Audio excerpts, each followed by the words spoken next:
د خپل عزت لپاره د بل عزت تر پښو مه لاندې کوه. د مثنوي شریف حکایت. یو پاچا یو وخت دوه مریان رانیول چې یو یې ډېر ښایسته او بل بدرنګه و. کور ته یې راویستل. د پخوا پاچاهانو دا عادت و چې مریان به یې پټ پټ ازمویل چې څوک وفادار او څوک بېباک او وخت تېروونکی خطا ایستونکی دی. خیر، پاچا به هر وخت د دوی سره ښې ښې خبرې او مجلسونه کول او معلومات به یې ځینې حاصله وه. پاچا د امتحان دپاره ښایسته مری د باندې د یو کار سرته رسولو دپاره واستوه او بدرنګه مری یې ځان ته نږدې راوباله. ورته یې وویل چې ته ولې داسې بدرنګه؟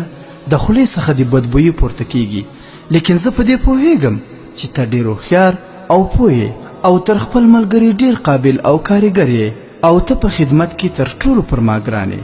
پاچا په دې خبرو سره مری ډېر خوشحاله کړ او ورته یې وویل چې ستا ملګري او نورو انډیوالانو ما ته ستا په باره کې ډېر غلط بیانونه کړي دي.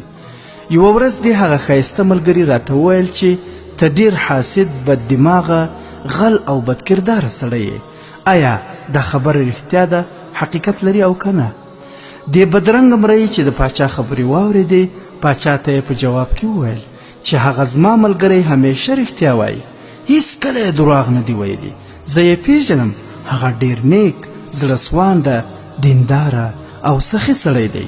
هر څه چې یې ویلي دي زه د نیک خیال غلط نه ګڼم او کیدای شي زه به همداسې یم.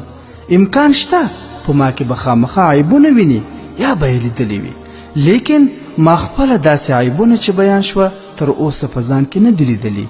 که نه زه هم انسان یم، شاید زه به اصلاح ته متوجه شوی وای. بیا پاچا پوښتنه ترې وکړه چې ښه دا پرېږده، اوس ته راته ووایه چې ستا په ملګري کې څه عیب شته که نه؟ مرۍ ورته وویل چې هغه ډېر محب، وفادار، مهربان، رښتیاګوی او همدرد انسان دی.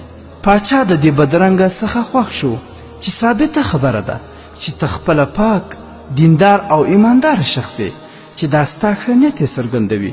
مرۍ یې حمام ته واستوه، ښه جامې یې په واغوستې او ډېر ناز یې ورکړی. تر ده وروسته دوهم ښایسته ملګری راوغوښت. باچا څنګ ته په ډېر ناز کېناوه. ورته یې وویل چې ته رښتیا هم ډېر ښایسته او نیک انسان معلومیږي، خو ډېر د افسوس خبره ده چې کاشکې په تا کې دا ځینې بد عادتونه نه وای، لکه ستا هغه بدرنګه ملګري چې ما ته بیان کړه، ډېر به ښه وای. دې مرۍ یې ځان ناګومانه واچوه او د پاچا څخه یې پوښتنه وکړه چې ښه دې بېمانه بې غیرته زما په باب څه درته ویلي دي؟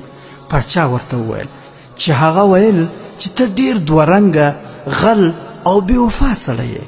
ښایسته مرۍ چې دا خبرې واورېدې سمدستي په قهر او غصه شو، مخ یې سور او شین شو. ویې ویل هغه سپی خو خپله ذلیله حیوان دی چې پر بل چا داسې بدګماني کوي.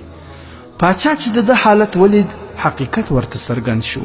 د مرۍ پر خوله یې لاس ونیو او ورته یې وویل چې ستا او ستا د ملګري اصلیت ماته معلوم شو. هغه دا چې د هغه ظاهري رنګ تور او خیرن دی او ستا باطن او روح خیرن دی. زه ولاړ شه بې عقله، رښتیا هم چې ډېر دوه رنګه سړی یې.